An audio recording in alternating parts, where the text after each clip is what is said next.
All right, so in order to access Altigo, you don't need to click on any special link or go to any special portal or anything like that. All you need to do is open up a browser, go to the search bar, type in altigo.io, and then hit enter. And this is automatically going to take you to that Altigo website. You're just going to log in with either with your Kingswood email, your password, and it is going to take you to the dashboard. That is going to be the first thing that opens up whenever you log into Altigo. As you can see, you are presented with 3 different options. So we're actually going to start off on this first one, which is offerings. If you click on that, it's going to show you a list of all the current offerings that are available through Altigo. So if you see something on this list, you're going to be able to use the Altigo workflow to generate that DocuSign for you. In bold is going to be the name of the actual offering, and then right underneath that is going to be the name of the product sponsor. Over here is things such as the minimum investment and the status. As you can see, these are accepting investments, and it will update you, as you can see here, that this particular offering is closing soon. So this is a good thing to keep an eye on every time you first log into Altigo. Now, to go back to that first page we were on, we're just going to click this little house icon to take us back to the dashboard. The second, or one of the other options that they present, is the transaction activity tab. Now, this is going to be the section of the website that you can use to see all of your business that you have done in Altigo. So we're just going to click on that. And as you can see, this is what it's going to look like. Obviously, whenever the advisors log into it, it's only going to show you your investments. But it will show you over here the investor's name. As you can see here, we have John Doe investing into InvestX Epic Games. It shows you the amount. He's investing $50,000. It will have your name right here under advisor, and it'll also have the status as well as the last time anything was done with the subscription. So like I said, anytime that you save anything as a draft in Altigo, and I will show you how to do that later, or anytime you submit a piece of business into Altigo, you're going to be able to view exactly where it is right here. So we're going to go back to that dashboard, and we're going to click on Quick Subscribe. Quick Subscribe is how you're going to access all of the different workflows. So by clicking on any of the offerings, let's say our client is wanting to invest into Epic Games, you would just click on it from right there. And that is how you would access the workflow. So I did already save one of these as a draft, so I'm just going to pull that up to show you a quick walkthrough through that. So we'll just go to our transaction activity tab. We will scroll down and we will click on this and we will just hit continue. So this first page is how it's going to look on every single subscription you do for every single offering on Altigo. The very first question that it asks you or that it presents you with is whether this is a new client or whether you want to upload their information from a previous subscription. So if this is the very first time that you're entering your client's information in on Altigo, you would hit create new and then fill in all of their information.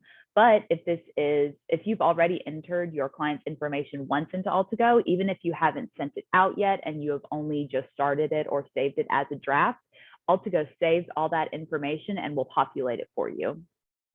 For example, we can hit, well, I already did this one, so we will walk through this one a little bit, and then I will go back to show you how to search Altigo and how it kind of puts everything in there for you.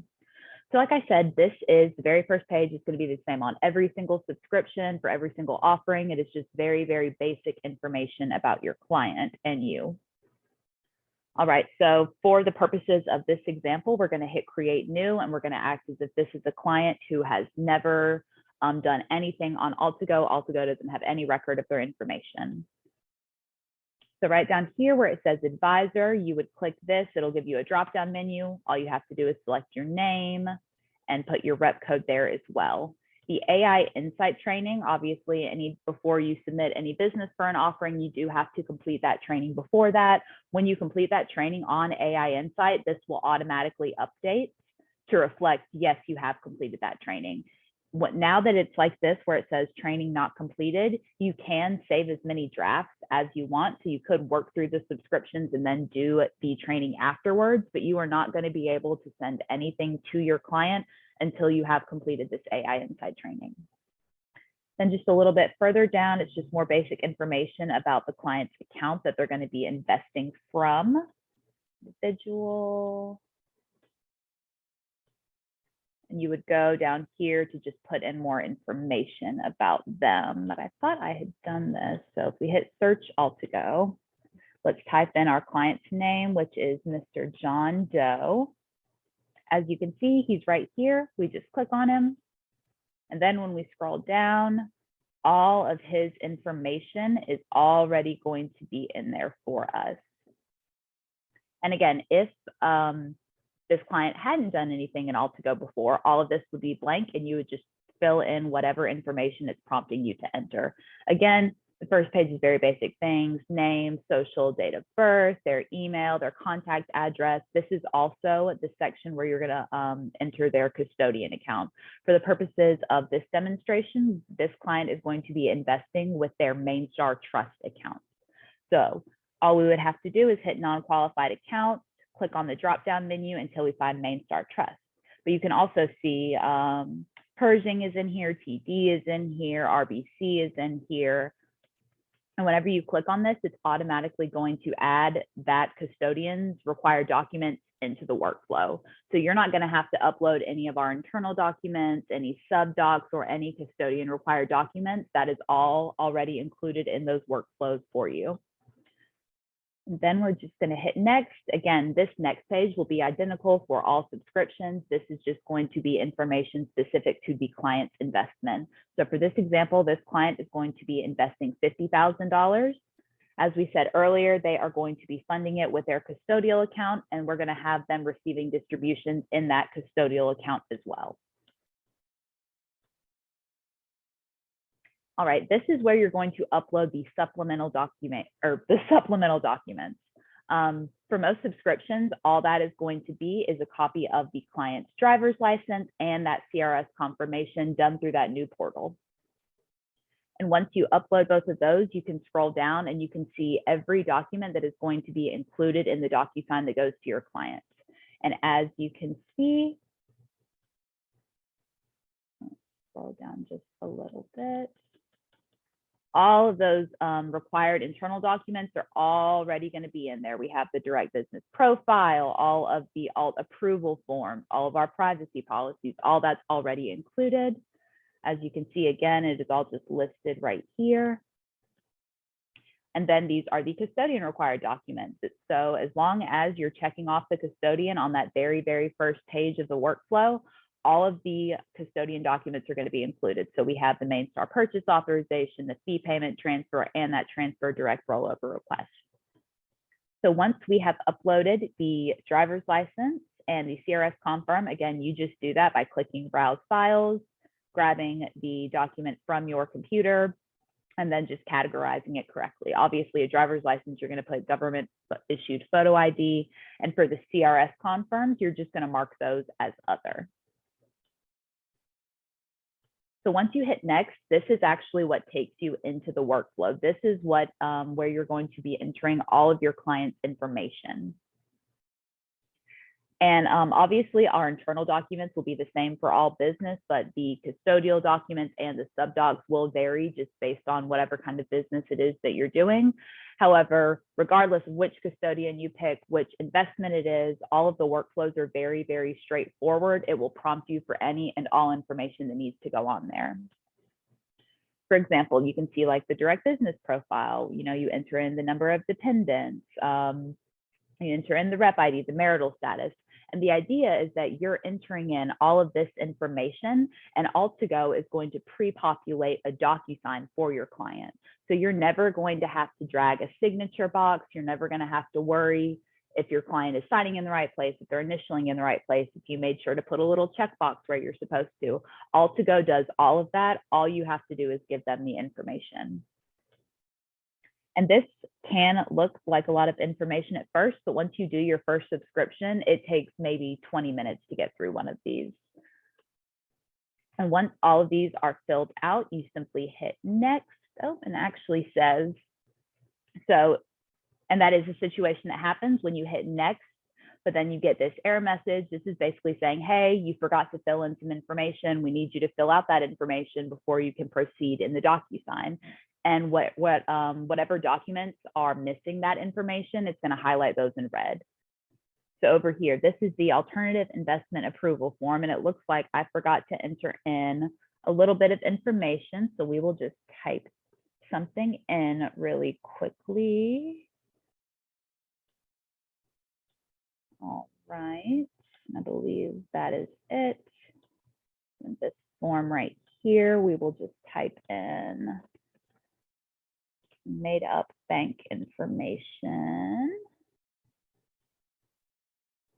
Address, we'll just, now typically this would be the bank's address, but for the purposes of this, I'm just typing in the office one.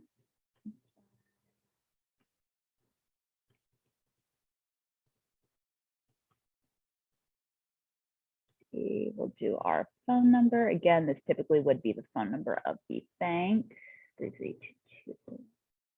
Let's see if that is it. Oh, looks like there's one more thing on this form that we need to get through.